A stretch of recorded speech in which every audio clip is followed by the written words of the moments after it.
حج اللہ کے حکم میں سے ایک بڑا حکم ہے۔ ویسے تو 5 فرض ہیں اسلام میں، لیکن حج اور روزہ جو اپنا حج اور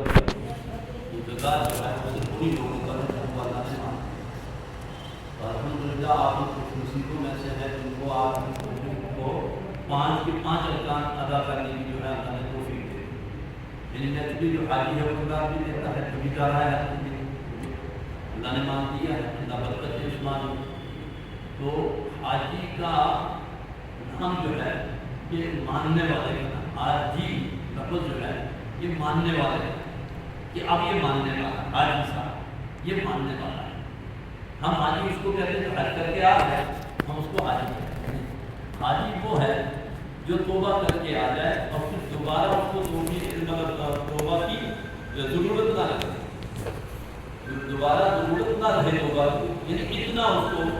اطمینان ہو گیا، وہ طے کر کے آیا اب میں آپ کی بات سنا، اس کو کہتے ہیں ماننے والا۔ اس کو کیا کہتے ہیں؟ ماننے والا۔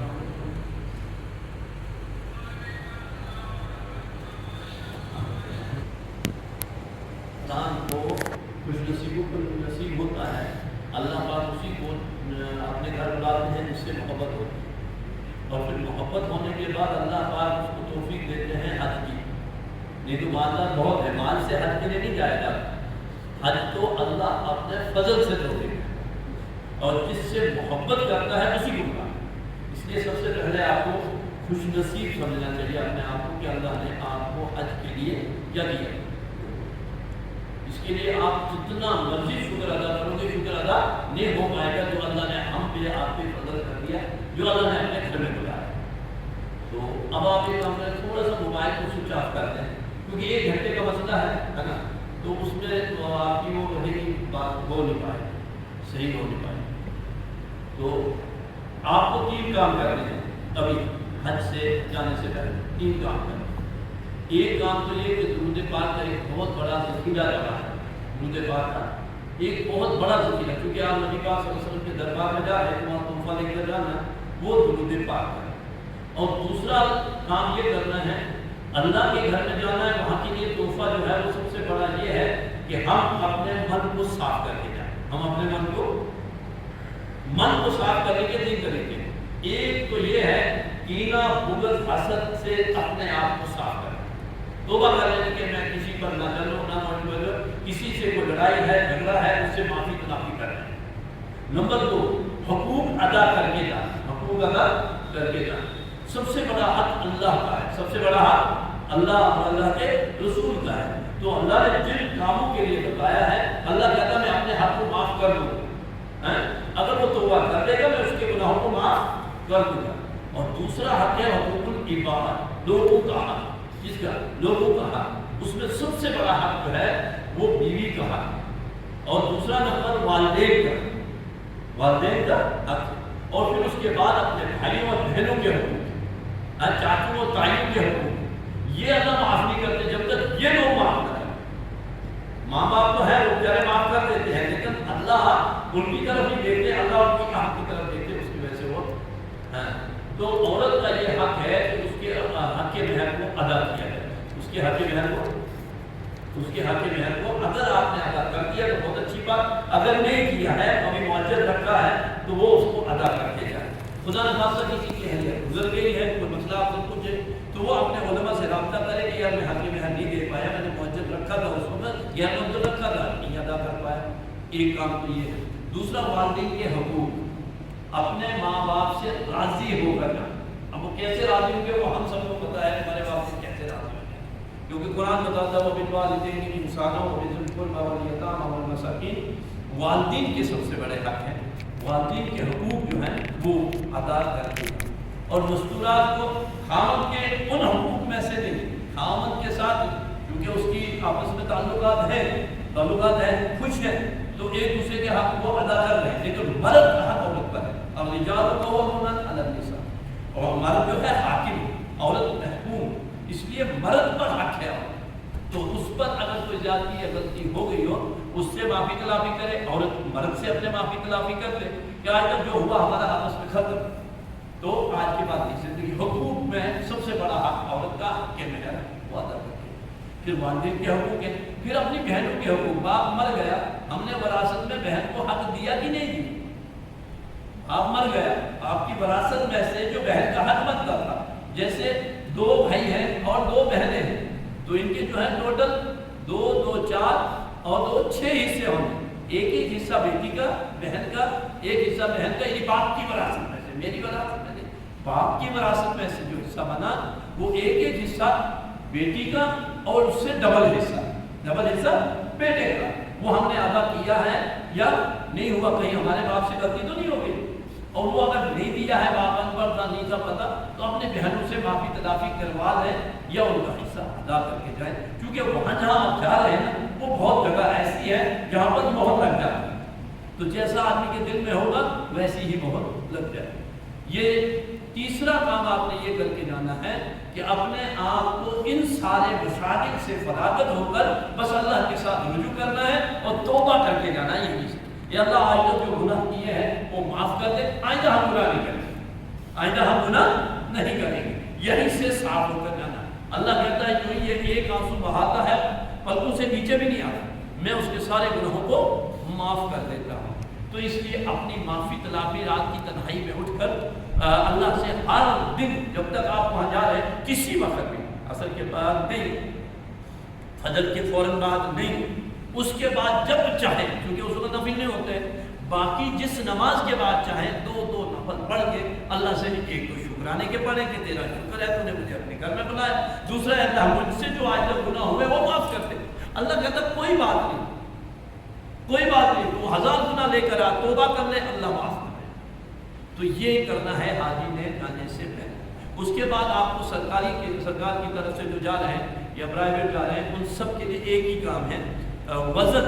سب سے بڑا وزن جو ہے آپ کے لیے بڑا ضروری ہے، وہ ایک آدمی کو 47 کلو وزن ہے۔ کتنا؟ 47 کلو وزن آپ یہاں سے لے جا سکتے ہیں، 47 کلو واپس لا سکتے ہیں۔ ان میں چند چیزیں ہیں جو نہیں لینی ہیں، لیکوڈ کوئی چیز یہاں سے نہیں لینی، گھی ہے، تیل ہے، شہد ہے، اور یہ لیکوڈ میں اور کوئی چیز ہے، اس قسم کی چیز کوئی آسان نہیں لے سکتے، نہ چھوٹے بیگ میں نہ بڑی اٹیچی میں، یہ چیزیں نہ لیں۔ خشخاش ہے، نشے کی کوئی چیز ہے، سگریٹ ہے، تمباکو ہے، گٹکا ہے، اس سب پر بین ہے، اور اس کے لیے جو ہے وہ سخت ممانعت کی گئی ہے، یہ کوئی بھی آدمی نہ بڑے بیگ میں نہ چھوٹے بیگ میں۔ اس کے علاوہ برتن جو ہے وہ وہاں کھانا بنانے کے لیے لے سکتے ہیں، کوئی ایشو نہیں ہے، صرف الیکٹرانک کوکر آپ نہیں لے سکتے،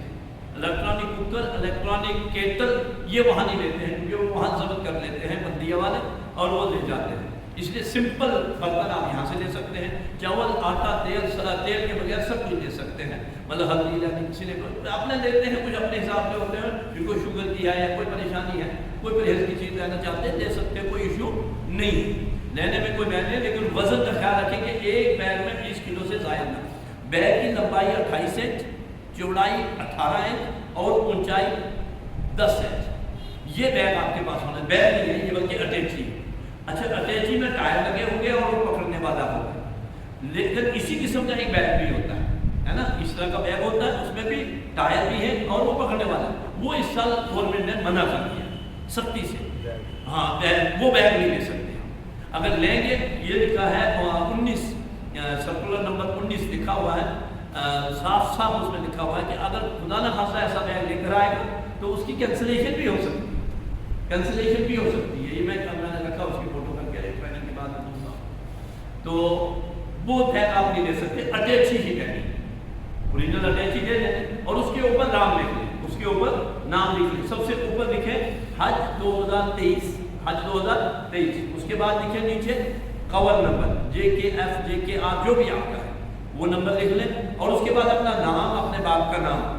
اگر پاسپورٹ کا فوٹو کاپی رکھی ہے ٹھیک ہے، نہیں تو نیٹ میں سے بھی نکلتا ہے، پاسپورٹ نمبر بھی آپ نام سے پہلے لکھ سکتے ہیں۔ تو اس کے بعد نیچے لکھیں پورا ایڈریس، آپ کے گھر کا جو ایڈریس ہے، کہاں کے ہیں آپ، کتوا کے ہیں، جموں کے ہیں، سوری کے، جہاں بھی کے ہیں، وہ اپنا ایڈریس پورا لکھیں، پن کوڈ اپنا وہاں کا لکھ لیں جہاں بھی آپ لکھتے ہیں، پن کوڈ لکھنے کے بعد نیچے اپنا انڈیا کا وہ لکھیں، ٹیلی فون نمبر لکھ لیں، اور اس کے بعد UT جموں کشمیر لکھ کر نیچے انڈیا لکھ لیں تاکہ وہ ہندوستان کا ایک بیگ بن جائے۔ اب اس بیگ میں کیا فائدہ ہے کہ آپ اس بیگ کے چاروں طرف اپنا وہ لے لیں، کور نمبر لکھ لیں، اس کا فائدہ کیا ہوتا ہے کہ جب بیگ اترتے ہیں نا، پھر آپ کے بیگ کے ساتھ کوئی ہاتھ نہیں لگائے گا، ایک طرف لکھا ہے وہ نیچے آ گیا، ہر ایک آدمی اس بیگ کو اٹھائے گا اور جوڑے گا، جب چاروں طرف سے دیکھیں لکھا ہوا ہوگا کور نمبر تو نزدیک کوئی نہیں جائے گا یار یہ میرا کور نمبر ہی نہیں ہے، تو آپ کا بیگ جہاں پڑا ہے وہیں پڑا رہے گا۔ تو اس لیے ایک تو یہ چیز ضروری ہے، بہت ضروری ہے۔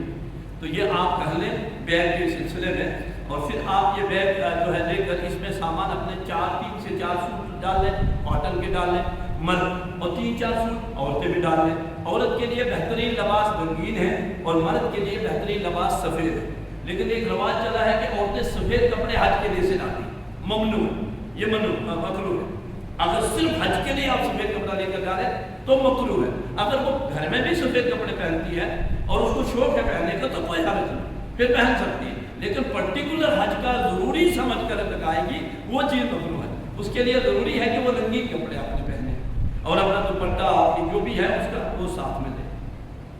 اب یہ چیزیں جو ہیں یہ لینے کے ساتھ وابستہ ہیں۔ اس کے علاوہ آپ اپنے ساتھ کینچی، بلیڈ، چاقو وغیرہ لے سکتے ہیں، لیکن یہ بڑے والے بیگ کو اس میں اٹیچی میں ڈالیں، وہ چھوٹے ہینڈ بیگ میں نہ ڈالیں۔ البتہ اگر آپ کے پاس موبائل ہے، موبائل کا وہ چارجر اور وہ کیا ہوتا ہے وہ جو بیٹری اس کی ہوتی ہے پاور بینک ہے، وہ کس میں ڈالیں؟ وہ ہینڈ بیگ میں ڈالیں، وہ اس میں نہ ڈالیں، ہینڈ بیگ میں ڈال سکتے ہیں، وہ ہینڈ بیگ میں ڈالیں پاور بینک وغیرہ، تو یہ آپ نے اس میں ڈالتے ہیں۔ اس کے علاوہ آپ اپنے ساتھ مسواک، اپنا مسلح، اپنی ایک چادر لے لیں، کہیں بیٹھنے کے کام آ جاتی ہے، کہیں کچھ کرنے کے کام آ جائے، جیسے مزدلفہ میں آپ کو بغیر اس کے ہے تو وہاں نیچے بٹھانے کی جگہ کام آ جائے گی، ایک چادر بڑی ڈبل بیڈ شیٹ یا سنگل بیڈ شیٹ لے لیں۔ اور اس کے علاوہ آپ اپنے ساتھ تھالی، گلاس، کپ اپنے ساتھ لے سکتے ہیں، تسبیح ہے نا، مسواک، 7 دانوں کی ایک تسبیح دلی یا سری نگر جب جائیں گے وہاں سے مل جائے گی، وہ اپنے ساتھ رکھ لیں۔ اور اس کے علاوہ دوائیاں، اگر کوئی شوگر کی یا کسی چیز کی دوائی کھاتا ہے تو ڈاکٹر کی پرسکرپشن آپ کے ساتھ ہونی چاہیے، ڈاکٹر کی سلپ اس کے ساتھ ہونی چاہیے، اور ان دوائیوں کو 3 حصوں میں تقسیم کریں۔ یعنی آپ اگر میاں بیوی جا رہے ہیں تو آپ کو 4 2 6 بیگ ہے، 6 2 اٹیچی، ایک کو 2 اٹیچی، دوسرے بیوی کو 2 اٹیچی، ہم نہیں ہوں گے 4، اور 2 پٹھو لے لیں۔ پٹھو چونکہ چھوٹا بیگ ہینڈی لیں گے وہ تھوڑا پھنستا ہے، جب یہاں سے اٹھائیں گے تو وہ چلتے پھنس جاتا ہے، پٹھو ہوگا تو وہ پیچھے ہوگا، تو اس کو ہینڈ بیگ بنا لیں، چھوٹا سا ایک پٹھو لے لیں، اس کو ہینڈ بیگ بنا لیں، اس میں اپنے کپڑے وغیرہ جو چھوٹے چھوٹے سامان ہے، احرام وغیرہ وہ اس میں ڈال لیں۔ اب جیسے بھی آپ دلی سے جائیں گے، آپ کو شاید دلی والوں کو مدینہ جانا ہے، آپ کا اس دفعہ مدینہ ہی ہے، پھر آپ کو ذوالحلیفہ سے جانا ہے احرام باز میں، تو آپ بڑے بیگ بڑے اٹیچی میں ہی اپنا احرام وغیرہ ڈال لیں، اور اس چھوٹے بیگ میں کپڑوں کا سوٹ ایک ڈال لیں، چپل ڈال لیں، بیگ بوٹ بھی ڈال لیں۔ چپل جو ہے آپ کو کینچی والی چپل لینی ہے کیونکہ یہ ہڈی خالی رہنی چاہیے، تو اس لیے چپل وہ لگا لیں، اگر کوئی معذور ہے تو نہ لگائے تو کوئی حرج نہیں ہے، وہ علماء سے پوچھ لیں، کوئی ایشو نہیں ہے اس کا۔ اس کے علاوہ آپ کو احرام جو ہے وہ 3 چادریں لے لیں، 4 لے لیں، 3 بہتر رہتی ہیں، 4 تھوڑا بدل ہو جاتا ہے، کبھی خراب ہو جائے کوئی تو دوسری کام آ جاتی ہے، تو یہ تھا لے جانے کے متعلق۔ اس کے علاوہ آپ یہاں سے اپنے ہاتھ میں پانی پینے کے لیے لے سکتے ہیں، لیکن وہ ایئرپورٹ پر لے لیتے ہیں، اپنا پانی پلاتے ہیں، کوئی ایشو نہیں ہے۔ تو جب بھی آپ گھر سے نکلیں گے، اب آپ کو گھر سے نکلنا ہے حج کے لیے، میں تھوڑا سا یہاں سے لے کر سیدھا آپ کو مدینہ یا پہنچا دیتے ہیں، پھر وہاں سے مکہ آ جائیں گے تو آپ کا حج بھی ہو جائے گا اسی میں، اور تھوڑا سا جلدی کریں کیونکہ ٹائم جو ہے وہ بہت کم ہے، لیٹ آئے 1 گھنٹہ لیٹ ہو گئے ہم، چونکہ یہاں سے 11 بجے سے گھر میں تعلیم بھی ہے، اور 11 بجے سے 12 بجے سے یہاں دوسرا اہتمام بھی ہے، اور پھر لوگوں نے کہا بھی تھا کہ نہیں جی ٹائم زیادہ نہیں لگانا، ہمیں جلدی واپس آ۔ تو اب آپ جس دن گھر سے نکلیں گے، جس دن آپ گھر سے نکلیں گے اس سے پہلے اپنے حقوق کا ادا کرنا، لوگوں کو گھر نہ بنائیں، یہ بہت بڑی بدعت ہے۔ اس وقت محرم غیر محرم عورتیں مرد سارا ایک گھمکٹا بن جاتا، حاجی صاحب جا رہے ہیں، ہار ڈالے جا رہے ہیں، گلے لگ رہا، اس کو پتہ نہیں یہ محرم ہے غیر محرم ہے، سارے لائن میں عورتوں کے ساتھ وہ جائے جبیاں ڈال رہا اور جا رہا ہے اللہ کے گھر میں، یعنی گناہ کر کے جا رہا ہے۔ ہم تو گناہوں سے توبہ کر کے جانے والے تھے، ہم گناہ کر کے جا رہے ہیں، اس لیے پہلے ہی ان سے مل کر آ جائیں، جانے سے پہلے ہی، جیسے ان کو 1 تاریخ 31 تاریخ کو جانا ہے تو یہ 2 دن کہیں نہ جائیں، 2 دن کہیں نہ جائیں۔ اس کی مثال ہمارے بڑے دیتے تھے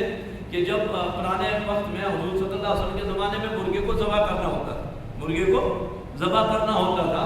دیسی مرغے ہوتے تھے تو اس کو 2 دن گھر میں بند کرتے تھے، یعنی طریقہ تھا 2 دن گھر میں بند کرتے، اس کو اچھا کھانا دیتے تھے اور تیسرے دن اس کو ذبح کرتے تھے، تو پھر وہ کہتے تھے جی یہ بڑا اچھا ہے، صاف ستھرا مال، تو اس کی وجہ یہ بتائی کہ یہ مرغا جو ہر چیز باہر سے کھا لیتا ہے اور وہ گندگی اس کے اندر آ جاتی ہے تو وہ کڑھاہٹ آ جاتی ہے کھانے میں. تو اسی طریقے سے ہم بھی جانا ہے اللہ کے گھر میں تو ہم بھی 2 دن گھر میں اپنے گھر میں بند ہو جائیں, اپنا کھائیں, دوسروں کی دعوتیں پہلے کھا لیں, اس کے بعد گھر میں ہی کھائیں. 2 دن کم از کم گھر میں رہیں. ہمارے علماء فرماتے ہیں کہ 2 دن گھر میں رہیں, اپنی نمازیں پڑھیں, توبہ کرتے رہیں اور سب سے پہلے مل کر آئیں اور سب کو ایڈورٹائز نہ کریں نہیں جی جانا ہے, دیکھو ٹائم کیا ہوگا, کس وقت جانا ہے, وہ دیکھ رہے ہیں ہم تو بس, تاکہ آپ کے گھر کوئی نہ آئے. تو جب نکلنا ہو, جس وقت بھی نکلا, اکثر تو یہاں رہنے رات کو ہی ہے تو سب کو عصر کے بعد ہی نکلنے کا موقع ملے. تو اس لیے اس دن صبح, جس دن آپ کو جانا اس دن صبح اٹھیے, تہجد کے وقت میں اٹھیے, اللہ کے سامنے روئیے اور پھر کہیے کہ اللہ میرا گھر بار میں اس کا خدا بنا ہوا تھا, اللہ مجھے معاف کر دے,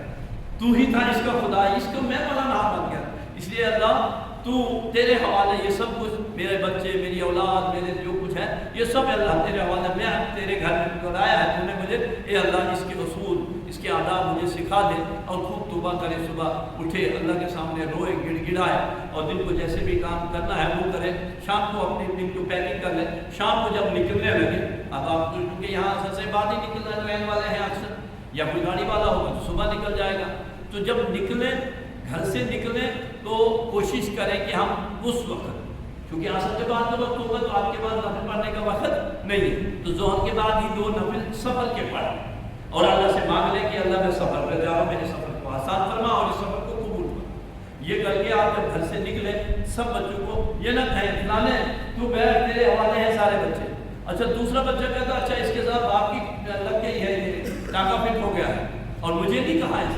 اس لیے کسی کا نام لیے بغیر سب کو کہو اللہ کے حوالے, میں بھی اللہ کے حوالے, بیٹا تم بیٹھو گھر میں ٹھیک ٹھاک سے رہنا, اللہ تمہارا بھلا کرے گا. مطلب کسی کے حوالے کر کے نہیں جائیں کیونکہ یہ شرک ہے. آپ اللہ کے بجائے کسی بچے کے حوالے کر کے جائیں. اچھا بچہ تو بڑی ذمہ دار ہے, ہاں بیٹی کو کہتا ہے یا بہو کو کہتا ہے تو ذمہ دار ہے, سنبھال لینا گھر میں جا رہی ہوں, ہاں عورتیں کہتی, تو یہ شرکیہ الفاظ, یہ نہیں. ہم اللہ کے حوالے کر کے جائیں. کس کے حوالے؟ اللہ کے حوالے, ہم بچوں کے حوالے. اچھا بچوں بیٹھو اللہ کے حوالے, تم بھی اللہ کے حوالے, میں بھی اللہ کے حوالے. اور نکلے جب ایک بات کا خیال رکھیں, دایاں پاؤں نکالیں. کون سا نکالیں؟ دایاں پاؤں نکالیں اور بسم اللہ توکل تو یاد ہو, ٹھیک ہے, نہیں تو اللہ میں تیرے توکل پر نکل رہا ہوں. اب پیچھے کو نہ دیکھیں. حاجی اکثر میں نے دیکھے دور کر پیچھے دیکھتے ہیں, آنسو چل رہے ہیں, پیچھے سے بیٹی رو رہی ہے, بہو رو رہی ہے, بیٹا رو رہا ہے اور یہ روتے جا رہا, پیچھے دیکھتے جا رہا. اب اس کا دل نہیں کر رہا جانے, منع ہے. جب نکلے, مفتی فیض اللہ صاحب رحمۃ اللہ علیہ فرماتے تھے کہ حاجی کو جب نکلنا ہے پھر پیچھے نہیں دیکھنا ہے, اللہ اس سے خوش ہوتا ہے کہ یہ سب کو قربان کر کے جاتا ہے. اس کی مثال ابراہیم علیہ السلام کی تھی کہ جب ابراہیم علیہ السلام نے ہم حاجرہ کو اور حضرت اسماعیل کو چھوڑا نا مکہ میں,